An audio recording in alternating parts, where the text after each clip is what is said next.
تو جب نکاح بیاہ ہوتا ہے تو گھر والے پوری تیاری کے ساتھ نکاح بیاہ کا معاملہ کرتے ہیں، پھر بھی ہم ایسے موقع پر مدد کرتے ہیں جبکہ بیماری کوئی تیاری کے ساتھ نہیں آتی اور بیماری انسان کے گھر کو صاف کر جاتی ہے۔ لہذا ہم ایسے موقع پر اگر یہ کر سکے کہ مریض کے گھر والے کو کچھ مدد کر سکے تو یہ بہت بہتر ہے۔ اسی طرح سے اللہ کے رسول صلی اللہ علیہ وسلم نے کہا کہ ایک مسلمان کا دوسرے مسلمان پر 6 حقوق ہیں، اس میں سے آپ نے چھٹا حق جو بتایا وہ یہ بتایا کہ اذا مات فاتبعہ، کہ جب وہ مر جائے، ایک مسلمان مر جائے تو تم اس کے جنازے میں شریک ہو جاؤ، مر جائے تو اس کے جنازے میں شریک ہو جاؤ۔ اور اللہ کے رسول صلی اللہ علیہ وسلم کے فضل و احسان کا کیا کہنا، شریعت جو ہم پر، شریعت نے جو ہم پر فضل و احسان کیا ہے اس کا کیا کہنا۔ غیر قوم میں جب کوئی میت ہوتا ہے، چند لوگ جاتے ہیں اس کے جنازے کے پیچھے، اور سنا ہے کہ جو لوگ جاتے ہیں ان کو خرچ بھی دینا پڑتا ہے، کھلانا پڑتا ہے، لیکن شریعت نے جنازے کو ثواب سے جوڑ کر کے رکھا ہے۔ شریعت نے جنازے کو ثواب سے جوڑ کر کے رکھا ہے اور کہا کہ اگر تم جنازے کی نماز پڑھتے ہو تو 1 قرات ثواب ملے گا۔ 1 قرات مطلب 1 احد پہاڑ کے برابر ثواب ملے گا۔ اور اگر جنازے کے بعد دفن میں بھی شریک رہتے ہو، مٹی منزل میں بھی شریک رہتے ہو تو تم کو 1 قرات اور ثواب ملے گا۔ تم جب اپنے مومن بھائی کے جنازے میں شریک ہو جاؤ گے، جنازے کی نماز پڑھ لو گے اور اس کے دفن میں شریک ہو جاؤ گے، 2 احد پہاڑ کے برابر تم ثواب لے کر کے آؤ گے۔ یہ شریعت کا فضل و احسان ہے کہ شریعت نے اس کو ثواب سے جوڑ کر کے رکھ دیا۔ لہذا اسے ثواب کی نیت سے جب کوئی بندہ مومن مر جاتا ہے، دور دور کا رشتہ ہے اور بسا اوقات رشتہ بھی نہیں ہے، تیل کا خرچ ہے اور اسی طرح سے کرایہ ہے، آدمی کہاں نہیں پہنچتا اور کفن دفن میں شریک رہتا ہے۔ یہ شریعت کا بڑا فضل و کرم ہے۔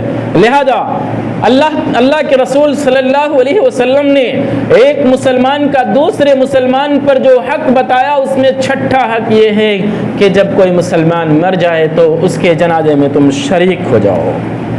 اسی طرح سے اس باب میں اگلی حدیث ہم دیکھتے ہیں۔ اس باب کی اگلی حدیث ہے کہ اللہ کے رسول صلی اللہ علیہ وسلم نے ارشاد فرمایا، انظروا الی من ہوا اسفل منکم ولا تنظروا من ہوا ولا تنظروا الی فوقکم۔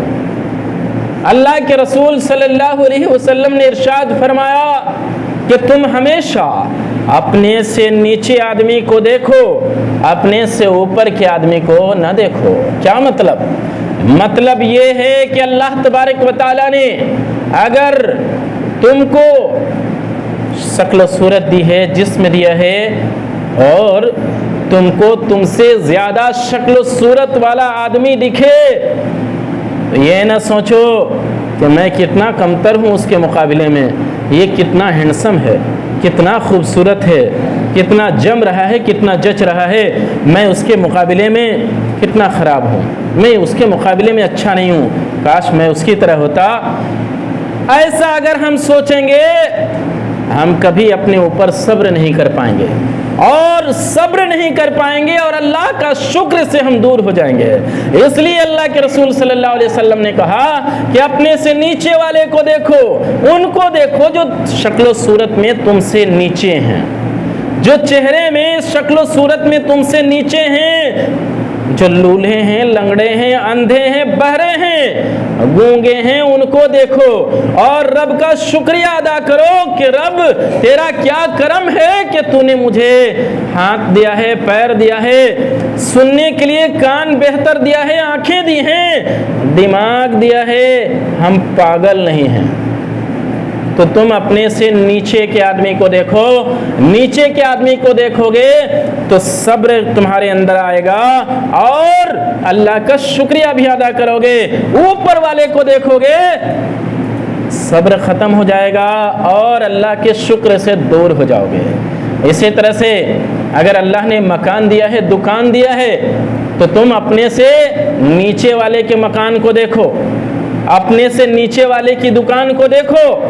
اگر اپنے سے اونچے والے کے مکان کو دیکھو گے اور اپنے سے اونچے والے کی دکان کو دیکھو گے، صبر ختم ہو جائے گا، رب کے شکر سے دور ہو جاؤ گے۔ اسی لیے یہ خوش رہنے کا ایک فارمولہ بھی ہے، صبر کا ایک فارمولہ ہے، شکر کا ایک فارمولہ ہے کہ تم ہمیشہ اپنے سے نیچے والے کو دیکھو، تم خوش رہو گے، صبر میں رہو گے، رب کا شکریہ ادا کرو گے۔ اس لیے ہمیں چاہیے کہ ہم اپنے سے ہمیشہ نیچے والے کو دیکھیں۔ ہمارے پاس 2 پہیہ ہے تو 4 پہیہ کو نہ دیکھیں، ورنہ پھر اس گھومتے رہیں گے، پھر صبر، شکر اور خوشی کہاں غائب ہو جائے گی، ہم تلاش کر کے بھی ہم اس کو نہیں تلاش کر پائیں گے۔ اسی طرح سے اللہ کے رسول صلی اللہ علیہ وسلم نے اس باب میں ارشاد فرمایا کہ البر حسن الخلق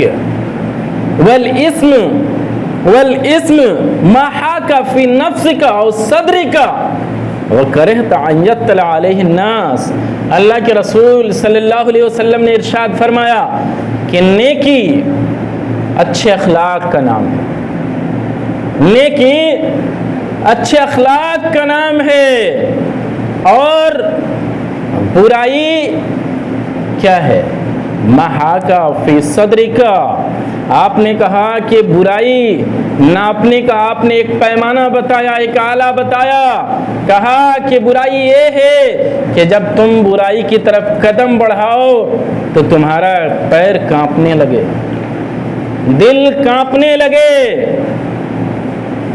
اور تمہارا دل سے آواز نکلے کہ غلط ہے۔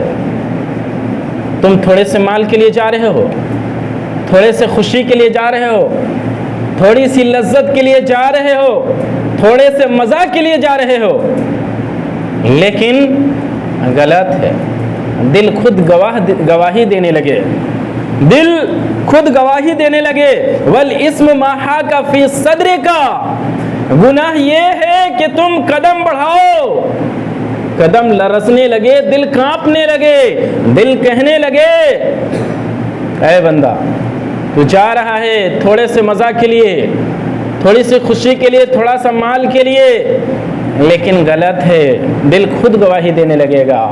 وَكَرِهْتَ أَن يَطَّلِعَ عَلَيْهِ النَّاسِ، اور تم یہ پسند نہ کرو کہ کوئی جان لے۔ اگر تم کوئی کام کرنے سے پہلے یہ 2 چیزیں تم پر ہو رہی ہیں تو جان لو کہ یہ گناہ کا کام ہے اور تم گناہ کے کام کی طرف آگے بڑھ رہے ہو۔ دل تمہارا گوارا نہ کرے، ضمیر گوارا نہ کرے، دل منع کرے، ضمیر منع کرے، اور جب کر لو تو تم اس کو چھپانا چاہو کہ اور کسی کو پتہ نہ چلے، تو سمجھ لو کہ یہ گناہ ہے، سمجھ لو یہ گناہ ہے۔ تو اللہ کے رسول صلی اللہ علیہ وسلم نے ارشاد فرمایا کہ البر حسن الخلق، نیکی نام ہے اچھے اخلاق کا، لوگوں کے ساتھ محبت سے ملنے کا، لوگوں کے ساتھ ملنساری کا، لوگوں کے ساتھ شفقت کا، لوگوں کے ساتھ اچھے برتاؤ کا۔ اور گناہ نام ہے کہ ضمیر گوارا نہ کرے اور پھر اس کو بندہ چھپانا چاہے، سمجھ لو کہ یہ گناہ ہے۔ البر حسن الخلق، نیکی نام ہے اچھے اخلاق کا۔ یہیں پر ہم کو ایک بات جاننا چاہیے، وہ یہ ہے کہ ہم جہاں اپنے عقیدے میں ایمان میں بڑے کمزور ہیں وہیں ہم اخلاق کے معاملے میں بھی بڑے کمزور ہیں۔ اخلاق کا معاملہ تو یہ ہے کہ ہم اپنے سے بڑوں کی کبھی عزت ہی نہیں کرتے، بڑے کو ہم سٹیائے ہوئے سمجھ لیے، چھوٹے کو ہم نے کوئی اہمیت نہیں دی، نہ چھوٹے نے بڑے کو کوئی اہمیت دیا، نہ بڑے نے چھوٹے کو کوئی اہمیت دی، نہ عزت، نہ توقیر، نہ مقام، کچھ نہیں۔ ہم کسی کی بات ماننے سے پہلے بہت زیادہ تولنے کی کوشش کرتے ہیں۔ مثال کے طور پر میں خورشید عالم، میں کہتا ہوں اگر قرآن سے حدیث سے تو یہ رب کا فرمان ہے، نبی کی حدیث ہے۔ اگر ان باتوں کو جو بیان ہو رہا ہے اگر رب کا فرمان اور نبی کی حدیث سمجھ کر کے آپ سنیں گے تو آپ کو سمجھ میں آئے گا، آپ کو فائدہ ہوگا، زندگی میں بہتری ہوگی۔ لیکن اگر آپ یہ سمجھیں گے کہ یہ خورشید عالم ضیاء الرحمن کا بیٹا، تو پھر میں خورشید عالم ہوں، میری حیثیت جو دوسرے انسان ہے ویسے ہی ہے، اور کیا ہے، کچھ نہیں ہے۔ لیکن اگر ان باتوں کو قرآن اور حدیث کے فرمان کے حساب سے اور اس کے مجھ کو جانکار ہونے کی حیثیت سے، ایک عالم کی حیثیت سے لیں گے تو پھر میں ایک عالم ہوں، ورنہ پھر خورشید عالم۔ تو محترم حضرات، ہم جہاں ہمارا ایمان کمزور ہے، عقیدہ کمزور ہے، وہیں ہم اخلاقی معاملے میں بھی بڑے کمزور ہیں۔ اور بڑی بات تو یہ ہے کہ ہم نے اپنی زندگی میں، اپنے اخلاق میں کبھی بہتری لانے کی کوشش ہی نہیں کی۔ رمضان کا مہینہ گزرا، رمضان ایک ٹریننگ تھا، ایک مشق تھا اس بات کے لیے کہ ہم اپنی زندگی کو بہتر کریں۔ رمضان کے روزے کا مقصد ہی یہی ہے کہ لوگ اپنی زندگی کو بہتر کریں، لیکن رمضان گزر گیا، ہماری زندگی میں کوئی بہتری آئی ہی نہیں۔ اور رمضان میں بھی ہم جیسے تھے ویسے رہے۔